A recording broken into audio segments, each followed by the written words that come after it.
Hola a todos, el tema que vamos a revisar el día de hoy es la placenta.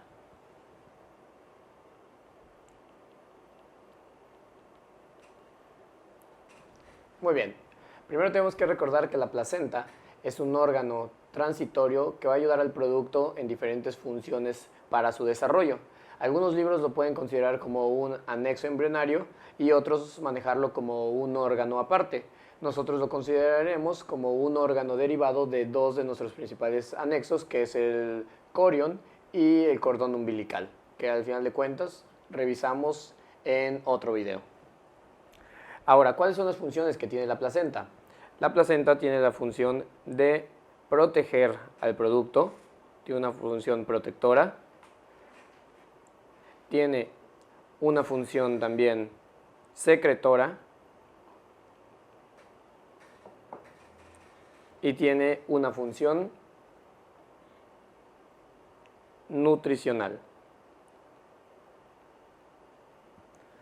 La función protectora de la placenta corre a cargo de permitir que los componentes infecciosos, agentes virales, bacterias, todo esto no penetre de la mamá hacia nuestro feto. Entonces, este nos protege contra agentes infecciosos. Después, ¿cuál es la función secretora de la placenta? Hay que recordar que durante el tema de implantación revisamos que la placenta se encarga de secretar principalmente HCG, la gonadotrofina coriónica humana, la hormona encargada de estimular el desarrollo y la producción de progesterona.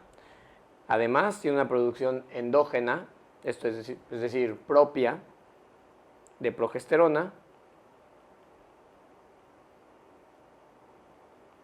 y el componente de lactógeno placentario. Lactógeno placentario.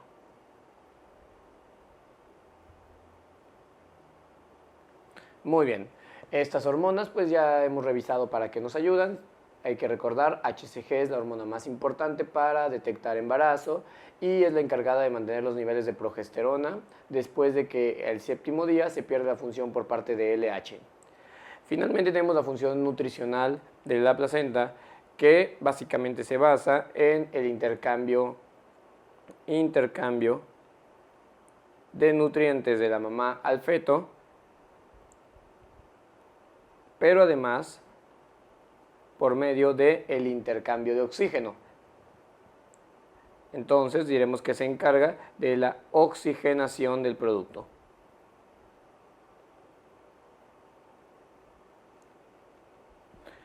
Aquí tenemos que hacer un pequeño paréntesis y recordar que el producto va a recibir una carga de oxígeno, es decir, a mi producto entra O2 y el producto regresa hacia la mamá, es decir, sale del producto CO2. Esto es llamado más adelante como el intercambio materno-fetal o el intercambio útero-placentario.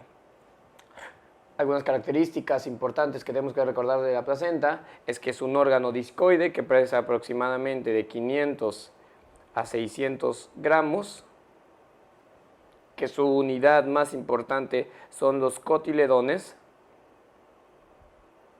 y que de esos elementos tenemos aproximadamente de 15 a 20. Si tenemos la duda de qué son esos cotiledones, no se preocupen, un poquito más adelante los vamos a escribir de manera detallada. Ahora, esta placenta es importante recordar que se desarrolla después del tercer mes, es decir, durante el día 7 hasta el tercer mes inicia su formación, pero a partir del tercer mes ya lo vamos a considerar como un órgano desarrollado y totalmente funcional. La placenta, como un punto muy importante a recalcar, es que contiene dos porciones, es decir, una parte fetal y una parte materna.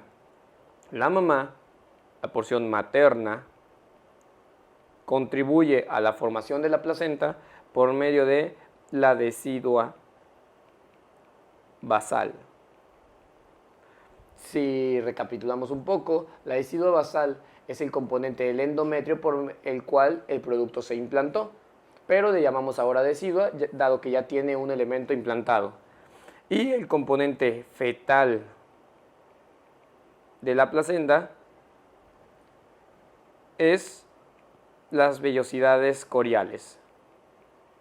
Vellosidad corial. Esto es muy importante reconocerlo, dado que muchas veces en los exámenes nos pueden preguntar sobre si yo afecto el componente materno de la placenta, ¿a qué me estoy refiriendo? Y ustedes tienen que recordar que es a la decidua basal, y a la inversa, si me preguntan qué elemento afectaría si hay un daño en el producto, pues se afectaría el componente de las vellosidades coriales, dado que esta es la porción fetal de la placenta. Muy bien. Ahora, tenemos este componente. Tenemos por un lado esa estructura que corresponde a toda la decidua basal, ese componente que estoy remarcando por ahí.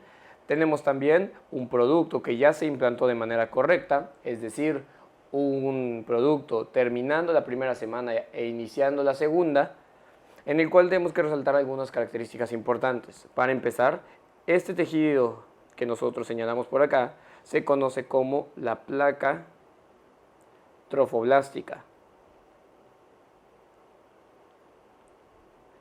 Si recordamos, esta placa trofoblástica fue el resultado de la implantación, cuando el sinsitio trofoblasto y el citotrofoblasto penetraron dentro de la decidua basal. Dentro de esta placa trofoblástica encontramos algunas estructuras como las que señalo en este punto, que se conocen como las lagunas trofoblásticas.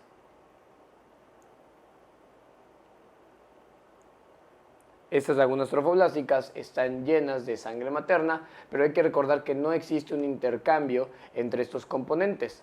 Hasta este punto solamente están en contacto, pero no hay un intercambio de oxígeno de la madre hacia el feto.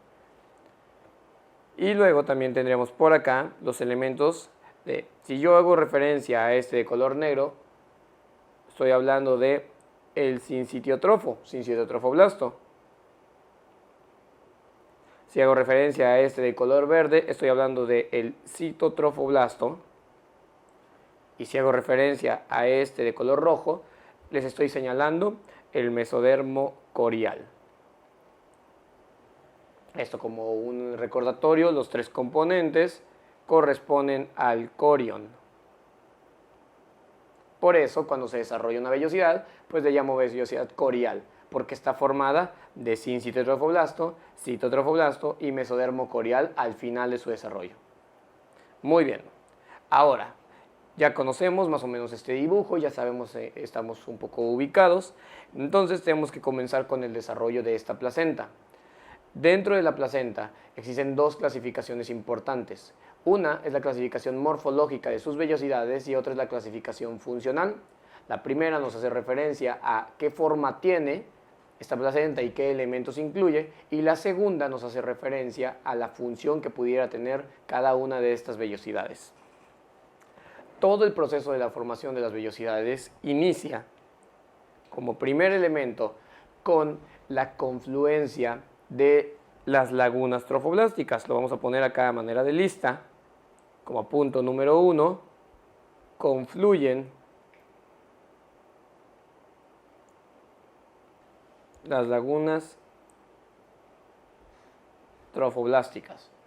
¿A qué se refiere esto? Si nos centramos en el dibujo, podríamos observar que cada una de las lagunas comienza a unirse con la laguna que tiene a un lado y después se abre hacia el lado de la decidua basal. Lo mismo ocurre con esta otra vellosidad, confluye y se abre hacia la decidua basal, confluye, abre, confluye y se abre, y confluye y se abre. Cuando esto sucede, entonces nuestra placa trofoblástica, esa masa de tejido que teníamos, comienza a tener como una especie de tentáculos, por eso se le conoce como vellosidades. Entonces nosotros veríamos que ahora este tejido, ya abierto hacia la decidua basal, me está formando cada uno una vellosidad corial y en medio se crea un espacio. Ese espacio rápidamente se llena de sangre materna, que aún no puede llevar a cabo el intercambio,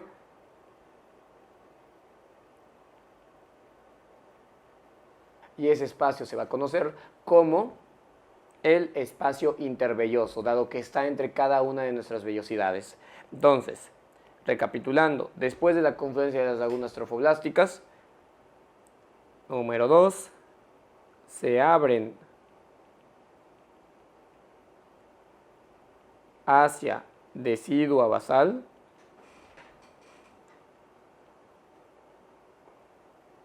y como punto número 3 en esta lista, veríamos que se crean dos estructuras. Por un lado, tenemos una vellosidad corial y por otro lado tenemos un espacio que se conoce como el espacio intervelloso entre cada una de mis vellosidades recién creadas.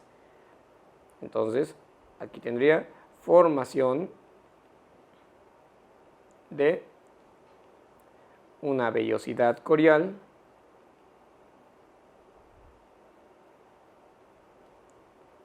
y entre ellos espacio intervelloso. En nuestro dibujo, este componente que les voy a señalar de color morado corresponde a la vellosidad y este que les voy a señalar de color amarillo corresponde al espacio intervelloso. Nada más para que tengamos una idea de cómo están ubicados en la anatomía de esta futura placenta. Muy bien.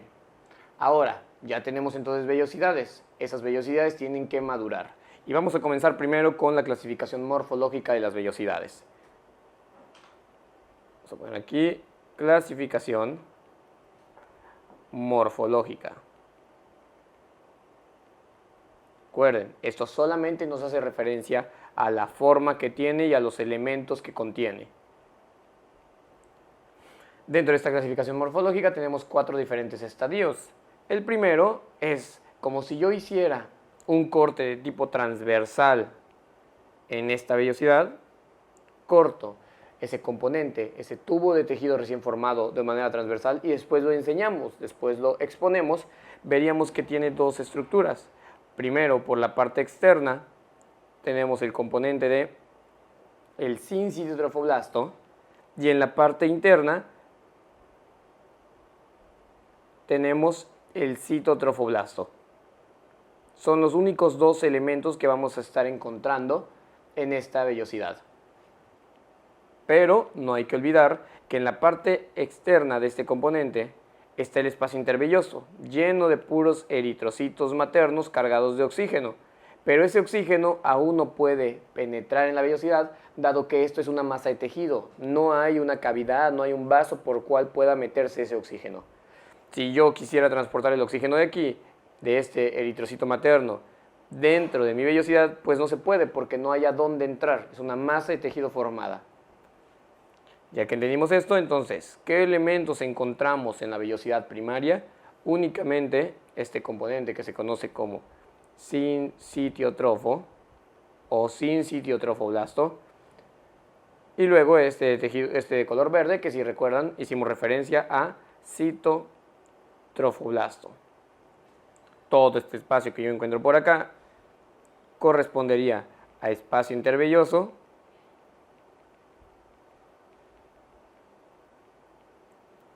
y finalmente cada uno de esos puntos rojos que mencionamos son eritrocitos maternos. Muy bien, son los únicos componentes que vamos a encontrar en una vellosidad primaria.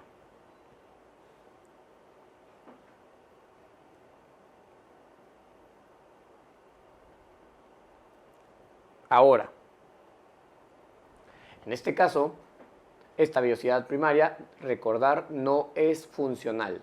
No puede haber intercambio en este punto.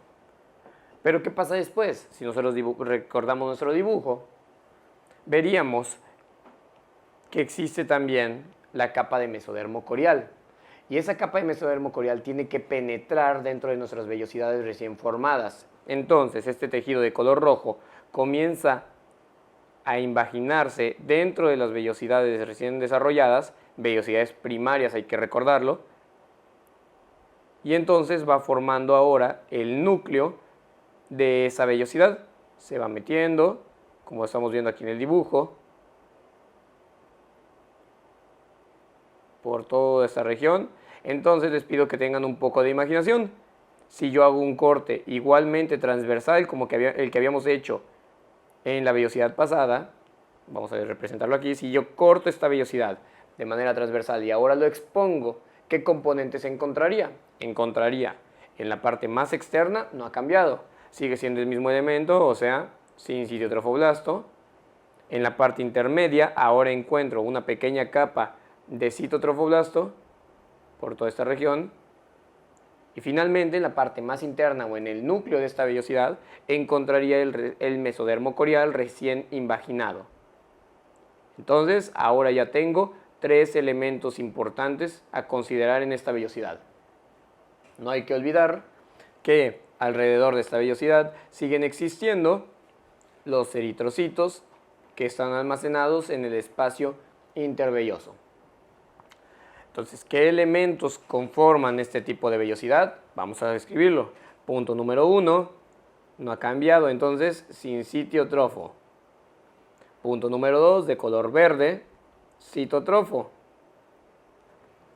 Y punto número 3, en la parte más interna de mi vellosidad recién invaginado, el mesodermo corial.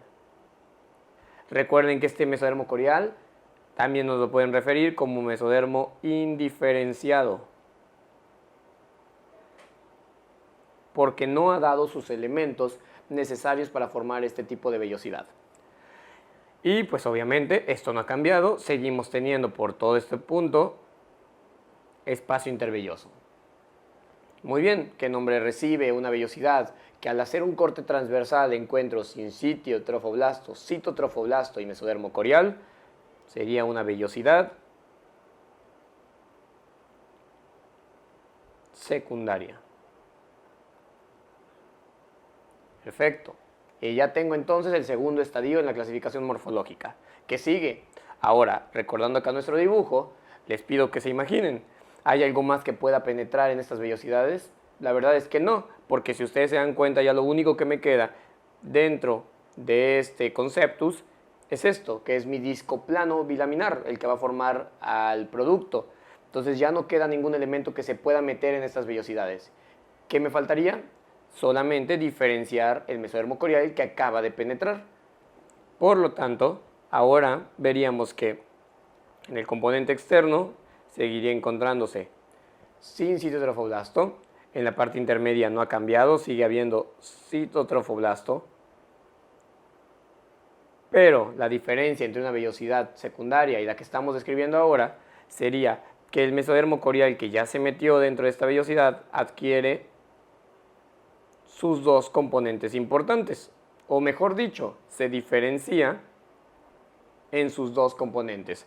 El primero de ellos se conoce como el endotelio capilar, es decir, se empiezan a formar vasos sanguíneos en todo lo largo de esta vellosidad, y además el espacio que existe entre cada uno de estos vasos sanguíneos, que se conocería como el tejido conjuntivo. Algunos libros pueden mencionárselos como mesénquima, pero el nombre más correcto es el tejido conjuntivo. Entonces, esto tenemos que tener imaginación y pensarlo. Este que les hice aquí es un corte transversal, pero si revisamos el que está en este punto, esto es un corte de tipo longitudinal, dado que puedo ver todo lo largo de la vellosidad. En esa vellosidad se empiezan a crear vasos sanguíneos que permiten todo esto, que el oxígeno que contienen los eritrocitos maternos ahora sí pueda penetrar dentro de la vellosidad y ser transportados todos hacia mi futuro producto. Entonces, por acá, en este corte repitiendo que es de tipo transversal, encontraríamos en la parte más externa sin sitio trofoblasto, en la parte intermedia citotrofoblasto y en la parte más interna encontraríamos todos estos componentes que los conozco como el endotelio capilar,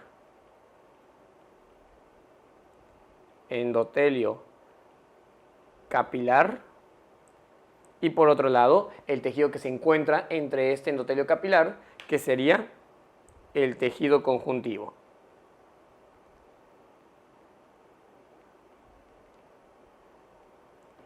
Entonces les tengo una pregunta. Sigue habiendo en la parte externa, lo sabemos, el componente de los eritrocitos, ¿no? Hay eritrocitos en toda la parte del espacio intervelloso. Eso lo tengo bien sabido. Pero, ahora, este oxígeno que contiene los eritrocitos, ¿tiene a dónde penetrar? La verdad es que sí. Ahora sí, el oxígeno que estaba dentro de los eritrocitos maternos puede penetrar en la vellosidad porque ya tiene vasos sanguíneos, ya puede entrar de espacio intervelloso dentro de mi vellosidad y después ser transportado hacia el futuro producto. Entonces, la vellosidad de tipo terciaria, pero joven, es la primera que establece un intercambio real entre la madre y el feto. Este tipo de vellosidad que les acabo de describir se conoce como vellosidad. Vamos a hacerlo un poco más delgado. Vellosidad terciaria joven. La vellosidad terciaria joven, al final de cuentas, es la primera en establecer un intercambio real entre madre y feto, ya se los había mencionado.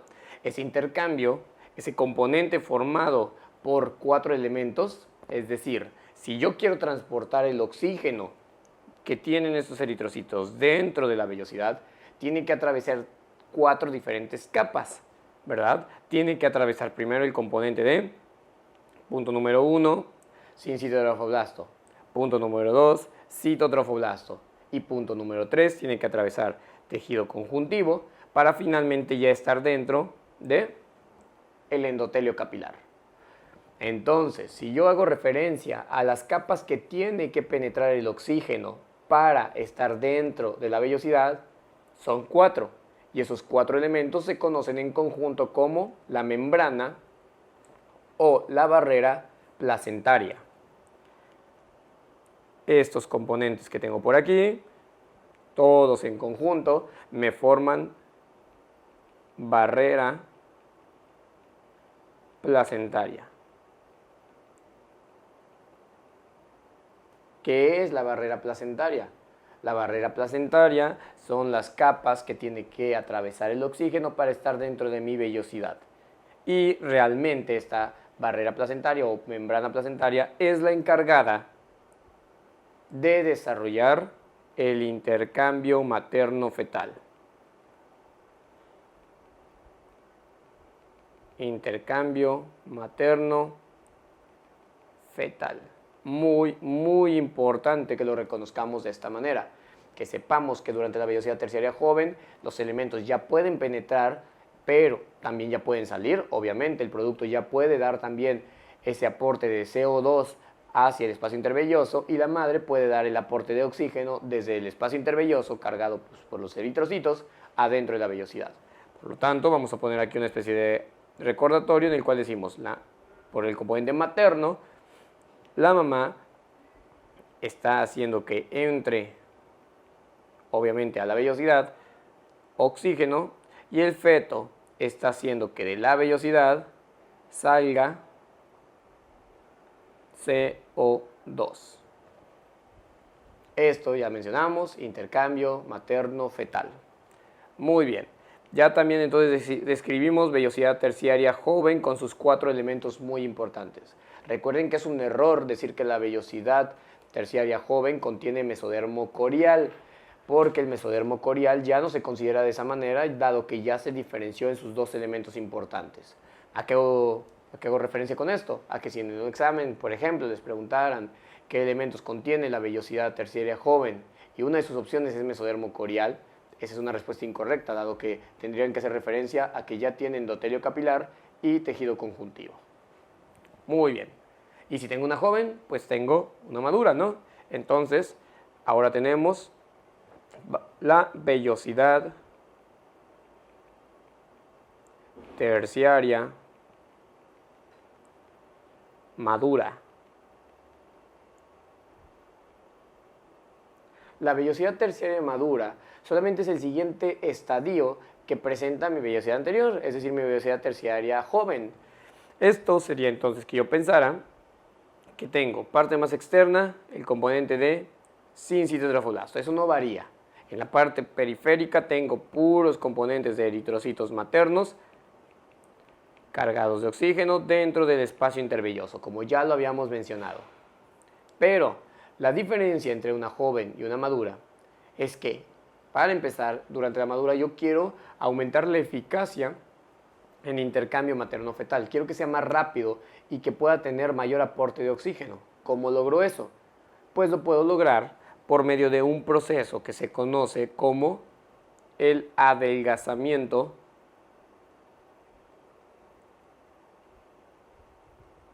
de membrana placentaria. El adelgazamiento de la membrana placentaria, pues como su nombre lo indica, quiere decir que los 4 elementos que yo tenía originalmente en la membrana placentaria, voy a tener que eliminar alguno para que el oxígeno ya no tenga que atravesar 4 capas, sino ahora solamente tenga que atravesar 2 componentes y estar dentro ya del endotelio capilar, para que de esta manera pues sea mucho más rápido y más eficaz. Entonces, el elemento que eliminamos o sacrificamos en la vellosidad terciaria madura es el citotrofoblasto. Por lo tanto, en este dibujo no encontraríamos ya esa capa verde que habíamos estado dibujando. Ahora veríamos únicamente nuestra capa roja, haciendo referencia, aquí está todo el tejido conjuntivo, todo este elemento, con su endotelio capilar. Pero tenemos que hacer una pequeña pausa ahí para escribir un punto importante respecto a esto. Entonces, primera característica de la vellosidad terciaria madura es que es sin citotrofoblasto.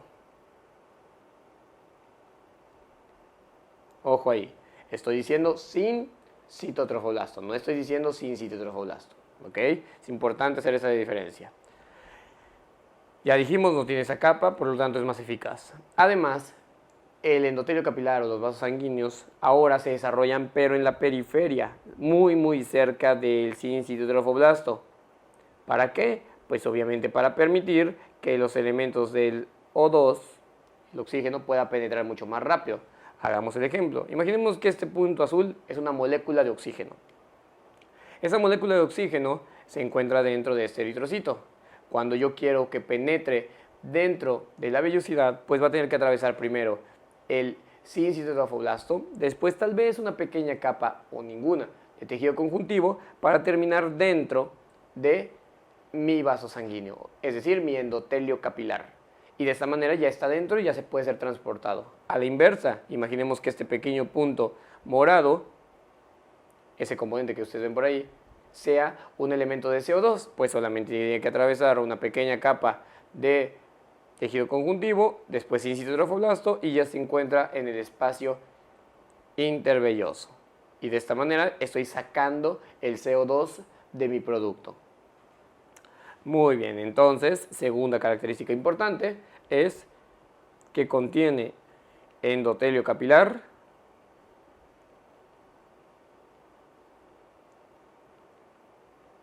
o vasos sanguíneos, ya lo saben, vamos a poner entre paréntesis, estos son los vasos sanguíneos, están contenidos o están desarrollados en la porción periférica. Entonces, endotelio capilar periférico. Muy bien. ¿Y cuál es el tercer punto a considerar aquí? El tercer punto sería que el sin citotrofoblasto se organiza en pequeños núcleos en la periferia de esta vellosidad. Por ahí, por acá hay otro grupo de núcleos, por acá hay otro grupo de núcleos.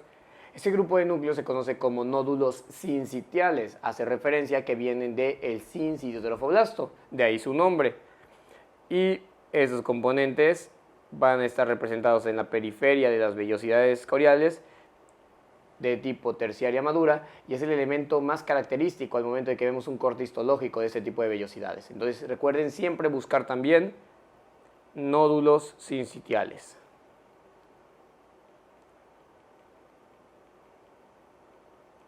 Muy bien.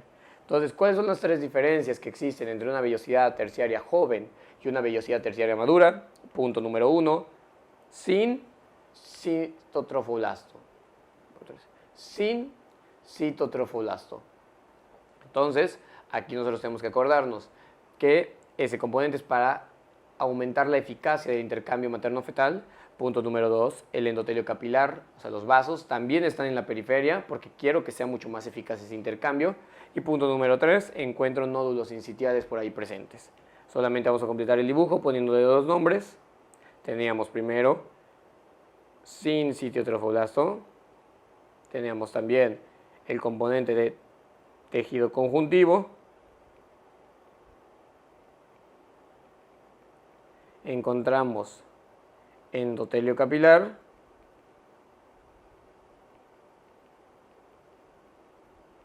Y finalmente también encontramos estos nódulos sincitiales.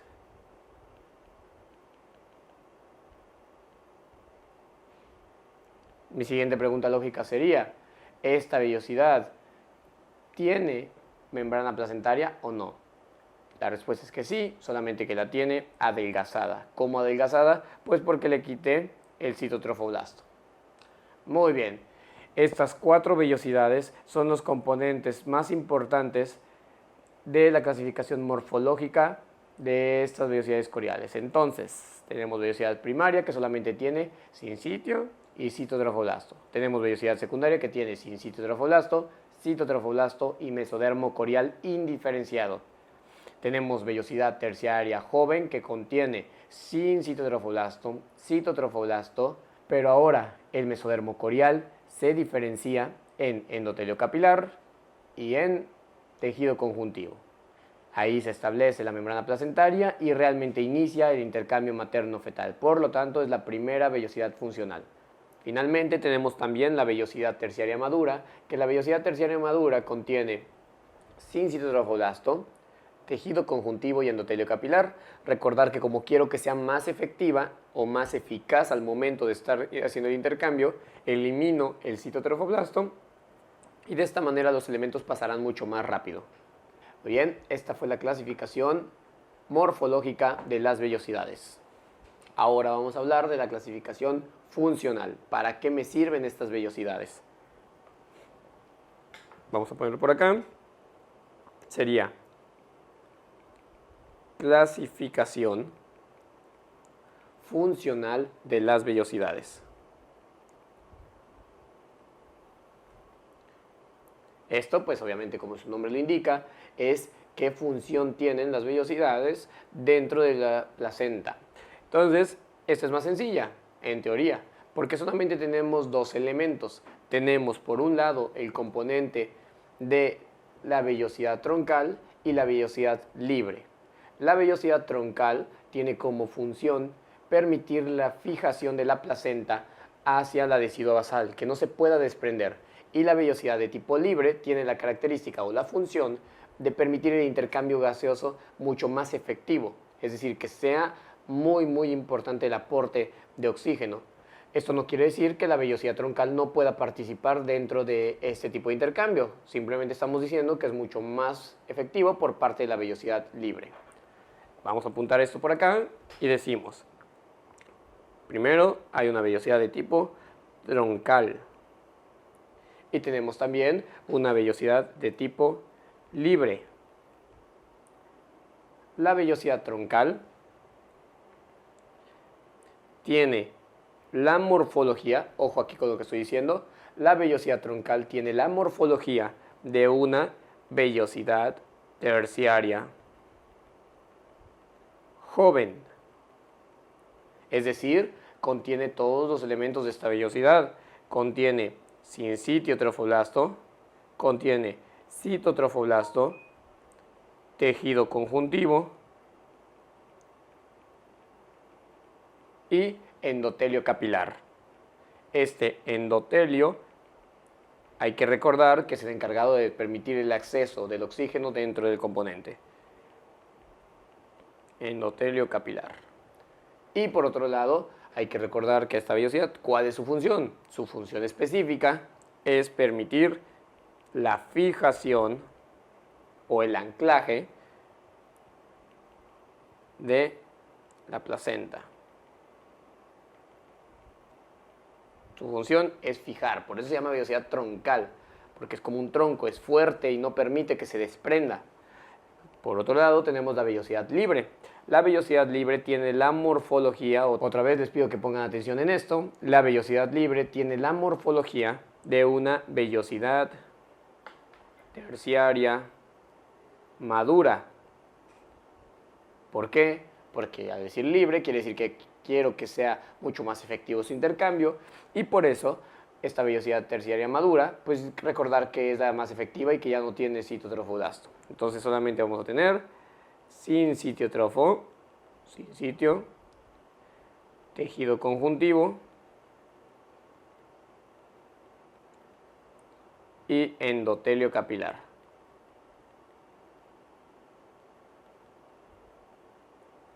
Es decir, vasos sanguíneos. ¿Y para qué me sirve? Esta realmente es la encargada del mayor aporte de oxígeno, por lo tanto es la responsable del intercambio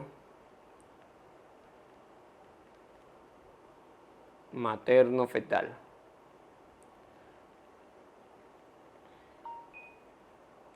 Este intercambio materno-fetal, pues hay que recordar que también lo puede llevar a cabo la vellosidad troncal, pero no de una manera tan efectiva. Vamos a hacer un pequeño dibujo sobre esto para poder ejemplificar todo lo que acabo de decir. En este caso el dibujo que vamos a hacer ya no va a ser como esos que estábamos viendo, ya no va a ser un corte de tipo transversal, ahora tenemos que ver mi vellosidad a todo lo largo para permitir observar por un lado este componente que sería la decidua basal y por otro lado observar qué pasa con mi producto o qué relación tiene esa estructura. Si hacemos ese corte, entonces veríamos primero un componente de una vellosidad troncal. Hay que recordar, negro hace referencia a sin citotrofoblasto. De ese componente sale una vellosidad de tipo libre que regresa a la vellosidad troncal. Por acá tenemos el mismo elemento, vellosidad troncal con su vellosidad libre que eventualmente regresa a la vellosidad troncal. Y entonces, todo ese límite que les acabo de dibujar de color negro hace referencia a el sin citotrofoblasto. Luego, en la vellosidad troncal, ¿cuál es el siguiente elemento que encontraría de externo a interno? Seguiría citotrofoblasto por toda esta región. Por acá también. Pero este elemento, ¿lo encuentro también en la vellosidad libre? No. ¿Por qué? Porque la vellosidad libre ya eliminó esa estructura. Por lo tanto, lo que yo vería por acá sería la capa de el mesodermo corial, pero recuerden ya diferenciado, ya con su endotelio capilar y con su tejido conjuntivo. Todo este componente estoy haciendo referencia a el endotelio capilar y el tejido conjuntivo. Después, obviamente, ese tejido también está presente dentro de la vellosidad troncal, por lo tanto, todo lo largo, todo este elemento sería el mismo mesodermo corial. También lo encontramos en esta otra vellosidad, por toda esta región. Y no se les olvide, este corte es de tipo longitudinal. Estoy viendo mi vellosidad a todo largo. Por lo tanto, si aún no entramos en contexto, si nos estamos confundiendo, hay que pensar que por esta región, toda esta parte que yo encuentro por acá, se encuentra la decidua basal. Y por este otro lado que encuentro por arriba de mi dibujo, aquí estaría mi producto. Sé que es un dibujo un poco burdo, pero solamente es para que se imaginen que tenemos por un lado el producto y en la parte inferior la decidua basal. Y cómo es que esta placenta permite ese contacto entre ambos elementos. Muy bien. Ahora, ¿qué existe por fuera de estos componentes? Pues ustedes ya lo saben, en esta región existen puros eritrocitos maternos cargados de oxígeno que se encuentran en el espacio intervelloso. Quiero ser muy enfático en entender el motivo de este dibujo, en entender cómo es ese contexto. Por acá, en este corte que les había puesto aquí, en este pequeño dibujo, es como si de cada una de estas vellosidades que ustedes observan por ahí, de esta vellosidad, por ejemplo, salieran elementos de una vellosidad libre, por acá otra vellosidad libre. Entonces por acá abajo observo deciduo basal y por aquí arriba encuentro el producto que les había dibujado ahí abajo. Muy bien. Ahora, esta estructura, ya lo mencioné, tiene todos estos componentes. Si yo hago referencia a este dibujo, estoy hablando de que esa es una vellosidad troncal. Si yo hago referencia a este componente, estoy hablando de una vellosidad libre.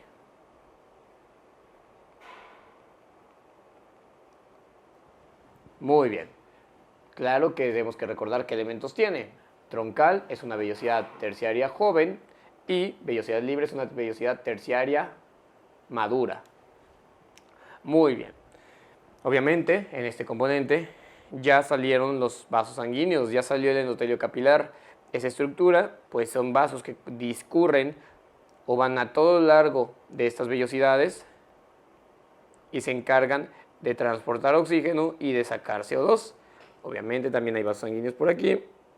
Entonces, cada vez que yo quiera que un eritrocito materno transporte oxígeno, esa molécula entra primero por el componente del sincitotrofoblasto, tejido conjuntivo, y finalmente el endotelio capilar, se desplaza a todo lo largo de este endotelio capilar, sube y va y se aporta al producto. A la inversa, tenemos que el producto, que ya está produciendo CO2, entonces esa molécula de CO2 viaja por todo este vaso sanguíneo de la vellosidad, pasa ahora a los vasos de las vellosidades libres y es expulsado al espacio intervelloso. Y ese más o menos es el transporte o el intercambio que deberíamos de estar presenciando de manera normal. Perfecto. Ahora, este componente pues tiene más elementos. Al final de cuentas, todo lo que yo estoy encontrando por acá abajo sería, esta región sería decidua basal. Esta decidua basal presenta unas proliferaciones importantes a los lados de las vellosidades. Lo repito, la decidua basal presenta unas proliferaciones importantes a los lados de las vellosidades en forma piramidal que se va a conocer como septos placentarios. Se los voy a delimitar aquí.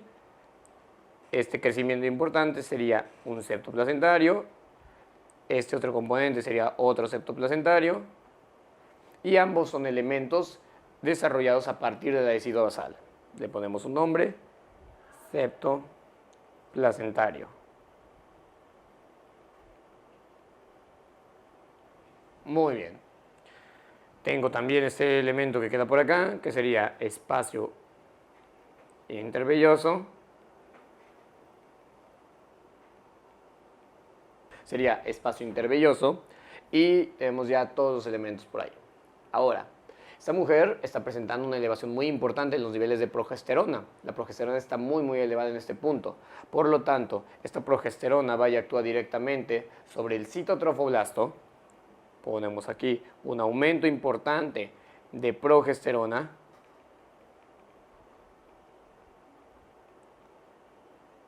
Va y actúa directamente sobre el citotrofoblasto, la placa verde que pusimos por ahí.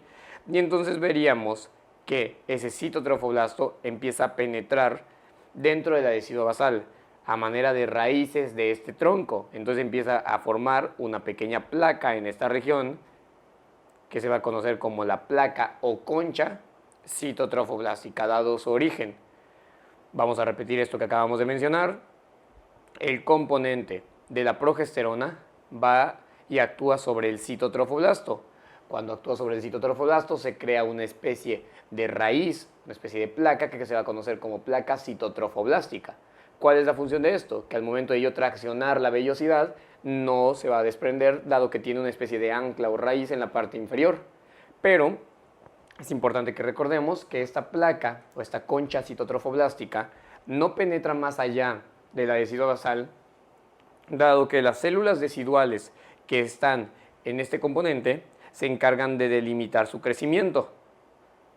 Esto sería como pensar que para evitar que el citotrofoblasto prolifere de más, hay que pensar que la progesterona siempre va a estar activa, entonces está actuando sobre el citotrofoblasto, crece la placa citotrofoblástica, necesito detenerla de alguna manera. ¿Cómo la detengo? Por medio de las células deciduales que van deteniendo ese crecimiento importante. Si yo no hiciera esto, entonces acá abajo que tengo mi placa o mi capa basal del endometrio sería invadida por los elementos del citotrofoblasto también.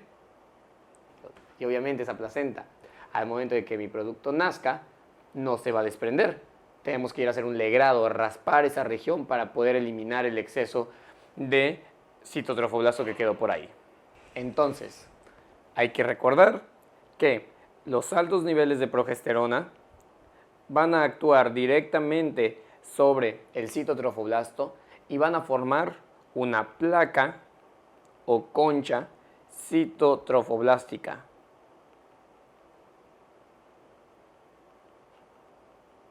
Esta placa o concha citotrofoblástica es la encargada de anclar el componente de la vellosidad a la decidua basal.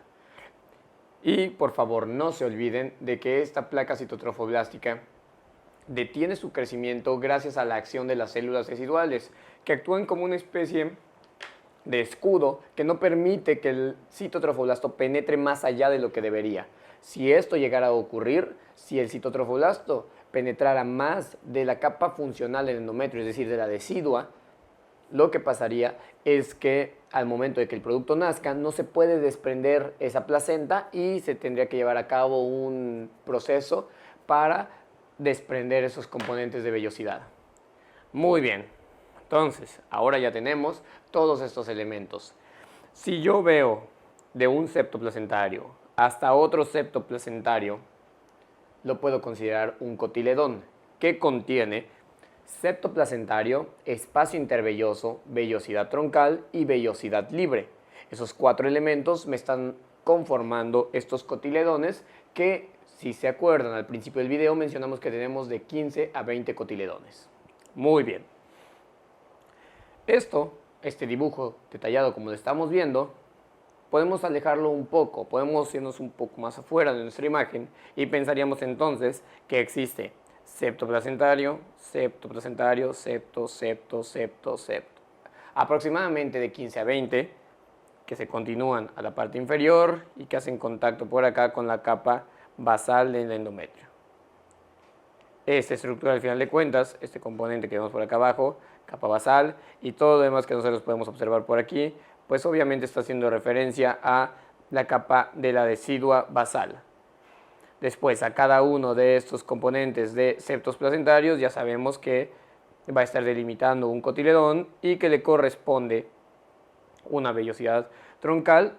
El hecho de decir una es algo muy arbitrario, la verdad es que hay varias vellosidades dentro de cada uno de estos cotiledones, pero para hacer más fácil la comprensión de este tema, pues mencionamos una vellosidad troncal, de la cual salen varias vellosidades libres, por acá el mismo proceso, vellosidad troncal, por acá el mismo proceso, una vellosidad troncal, con vellosidades libres saliendo de su componente.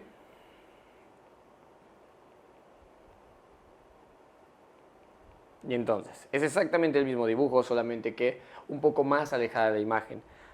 Acá en la parte inferior estaríamos viendo las placas citotrofoblásticas responsables del anclaje completo de la estructura. Y listo. Ahora, cada uno de estos componentes hay que recordar que tienen endotelio capilar, es decir, vasos sanguíneos, y que en el espacio intervelloso se encuentran eritrocitos. Por toda esta región, eritrocitos de origen materno. Entonces, la verdad es que hemos mencionado a lo largo de todo el video, sin darnos cuenta, los elementos de la fisiología de la placenta, cómo funciona esta placenta, pero siendo un poquito más enfáticos en este punto, vamos a estar hablando de que cada una de estas vellosidades tiene vasos sanguíneos a todo lo largo. Entonces, este componente sería fisiología de placenta. En la fisiología de esta placenta hay que pensar en que el oxígeno que está pasando de los eritrocitos maternos dentro del endotelio capilar de la vellosidad asciende, cada uno de ellos va ascendiendo por esta vellosidad Y luego, en la parte superior, ya ese oxígeno que se agarró de los eritrocitos maternos, se conecta todo completo y asciende hacia mi producto en forma de un único vaso. Pensemos que por acá, en la parte superior, tendríamos al producto desarrollándose. En todo este punto, es un pequeño producto, nada más un ejemplo para que lo podamos entender. ¿Okay? Y ahora, este producto, entonces, recibe de parte de este vaso sanguíneo que ascendió, que se conoce como una única vena umbilical, permite que a mi producto le llegue o entra o transporta oxígeno. Una vez que ese oxígeno llega al corazón de mi producto, entonces se aprovecha. Una vez aprovechado, esta sangre fetal que ya estaba cargada de oxígeno gracias a los eritrocitos maternos regresa, pero ahora cargada de CO2 a cada una de las vellosidades, y pues obviamente va a estar expulsando ese elemento del CO2. De este tipo de vasos tenemos dos dentro del cordón umbilical, que obviamente se conoce como dos arterias umbilicales. La arteria umbilical se encarga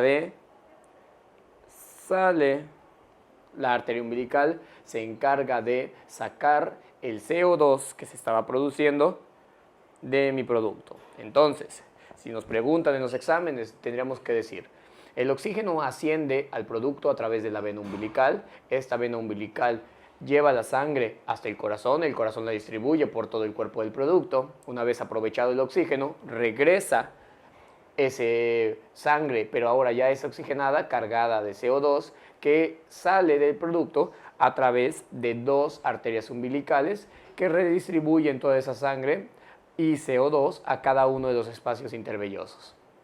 Esto lo podemos ver de la siguiente manera. Aprovecho el oxígeno, asciende a través de vena umbilical, se aprovecha por parte del corazón, regresa a través de arterias umbilicales y luego el proceso se repite y se repite y se repite. ¿Ok? Por favor, no se olviden de siempre pensar en este componente, que las arterias umbilicales van a estar sacando CO2 de mi producto y la vena umbilical se va a estar encargando de transportar o de meter oxígeno a este feto. Todo esto siempre pensando y siempre teniendo muy claro que lo que se transporta no es sangre, no hay intercambio sanguíneo entre la mamá y el feto, lo que se intercambia es únicamente las moléculas de oxígeno y de CO2. No va a haber ese intercambio de sangre, para que si una de sus opciones sería esta, la consideren errónea, dado que lo que va a estar transportando únicamente son las moléculas de oxígeno y CO2. Muy bien. Con esto nosotros estaremos hablando también de la fisiología de la placenta. Para terminar con el tema del día de hoy, vamos a ver las anomalías. Anomalías de placenta son de las anomalías más representativas dentro del desarrollo fetal y se consideran en tres grandes grupos. Anomalías en cuanto a el número de cotiledones,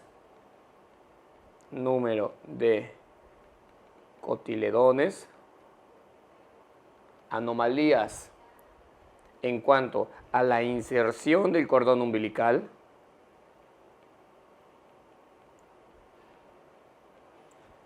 y anomalías en cuanto a la proliferación del trofoblasto.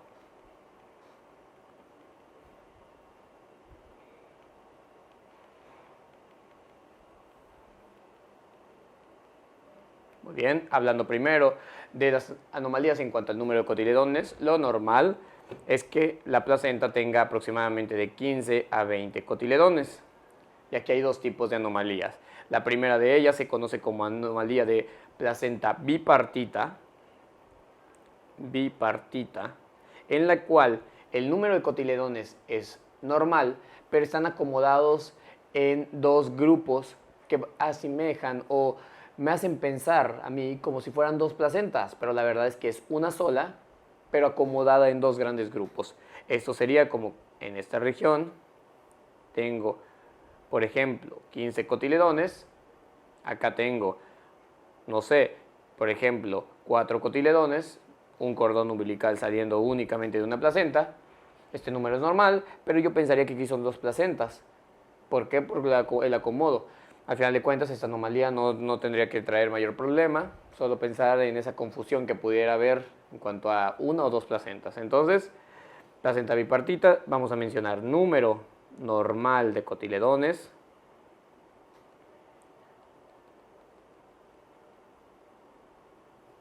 pero parece 2 placentas.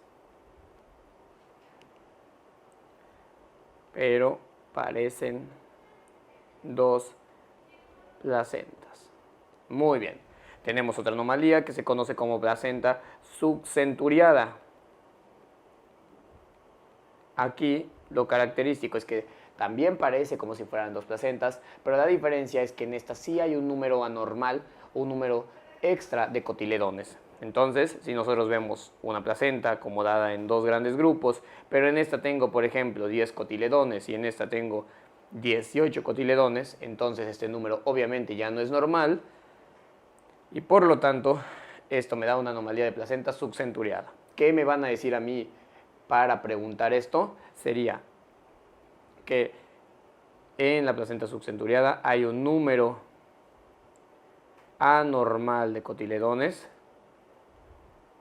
El número es anormal, o sea, hay más cotiledones, pero con la misma característica de parecer 2 placentas.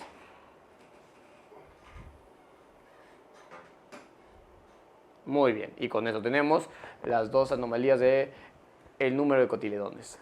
Ahora vamos a ver las anomalías de inserción del cordón. En la inserción del cordón tenemos la anomalía más frecuente dentro de todo el espectro de anomalías de placenta, que se conoce como placenta en raqueta.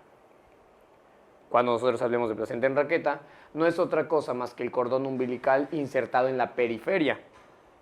Imagínense que aquí es el disco de nuestra placenta, el cordón umbilical sale de esta región, pero sí está en contacto correcto con los vasos placentarios. Si en este dibujo que tenemos por acá, imagínense que en lugar de que estos vasos sanguíneos todos se unan y asciendan para salir por la región central, todos se unen, pero ahora salen de una porción externa, una porción periférica, pero llegan y se unen a mi producto.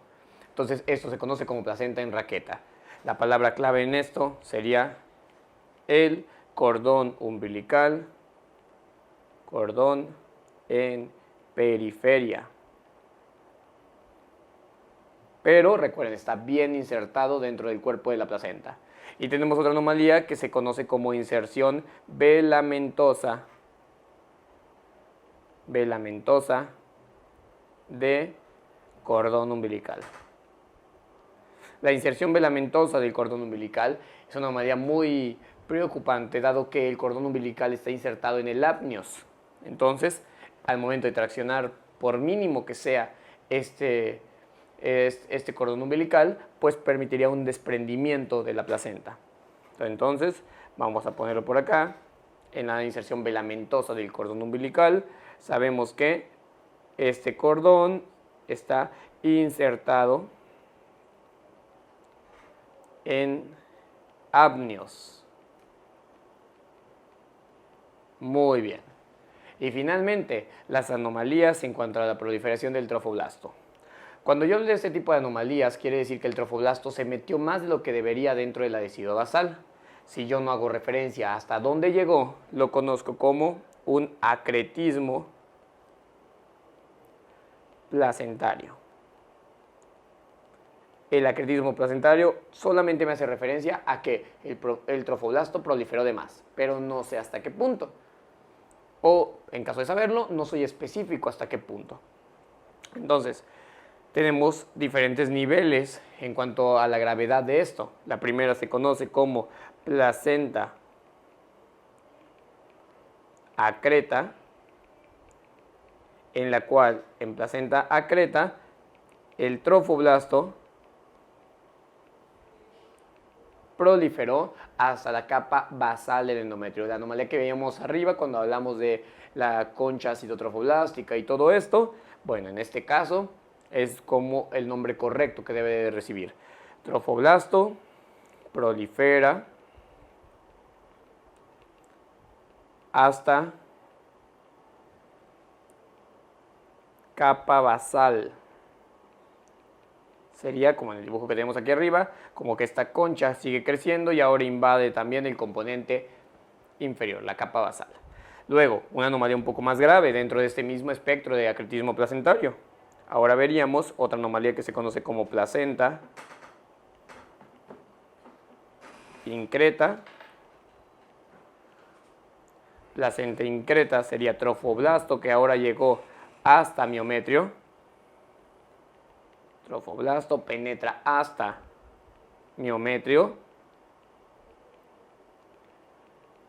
Recordemos que por debajo de la capa de la basal del endometrio se tienen fibras musculares por esta región, que es ya un tejido propio del útero, por lo tanto se puede meter hasta esta parte e invadirlo.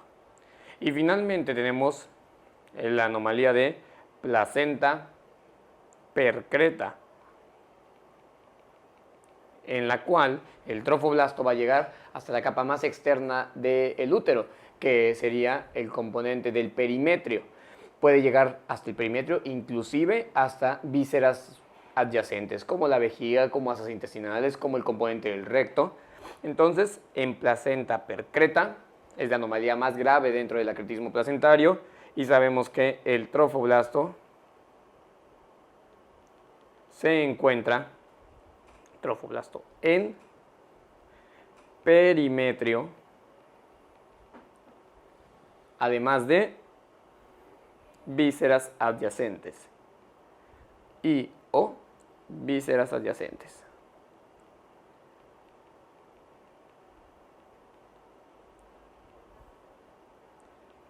Muy bien, esas son las tres anomalías del acretismo placentario. ¿A qué se debe? Pues puede tener dos causas.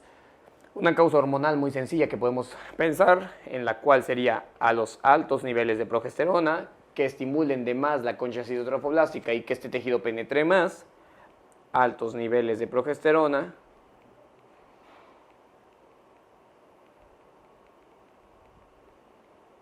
estoy hablando de las causas de cualquier tipo de acretismo placentario, no solamente de placenta percreta.